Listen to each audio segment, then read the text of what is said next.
It's being widely reported that wide receiver Santana Moss of the Washington Redskins is giving leadership tips to quarterback RG3 on a radio show. Now, it's a slow news day, so ESPN and others will make a mountain out of a molehill.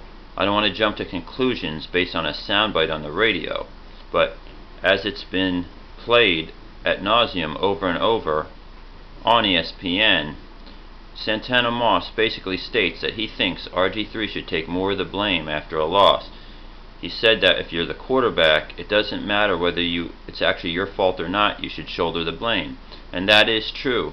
However, RG3 has shown leadership this year, playing in the actual games, because for a team to stick together and never quit the way the Redskins have not, despite their record, if you look at the victory over San Diego, that required a comeback and an excellent performance in overtime. Also, they were down in Minnesota and almost pulled that one out at the end. It came down to one play. Santana Moss was involved. He couldn't get the ball close to the sideline enough. And also, against the Eagles, they were down 24-0 going into the fourth quarter, and that team didn't show any quit. So for me, I've got to give RG3 some props on his leadership, because that doesn't just happen. You know, a team usually folds when they're down 24-0, but not the Redskins. However, I do agree with the basic premise of Santana Moss's statement that no matter what, you just say, it's on me, take the blame. The fans are going to put it on the quarterback, winning and losing. The coach and the quarterback, whether it's right or wrong, shoulder the blame in the NFL. Now, some might say that Santana Moss is an aging receiver who's watched Pierre Garçon become the favorite target of Moss, and maybe something like that's going on.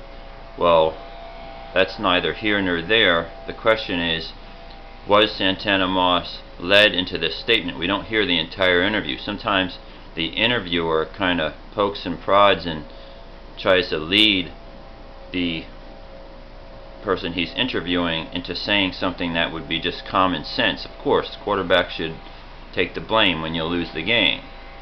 So, will there be more to come out on this story? Will RG3 respond? Probably not. And a lot of this, I surmise, is a reaction to the statements that RG3 made pertaining to the Eagles knowing, or at least in his mind, RG3's mind, the plays before they came. Mike Shanahan responded to that by saying the Eagles just schemed us well.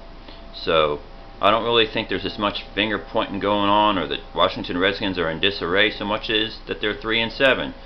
When you went to training camp and suffered in the heat and worked hard all in the off season, coming back from injuries, preparing for the year, and you end up being 3-7 to start the season, there's going to be a lot of disappointment, and I think really that's what this stems from. So there you have it. The 3-7 Washington Redskins left to pick up the pieces. RG3, is he the man going forward? I think so.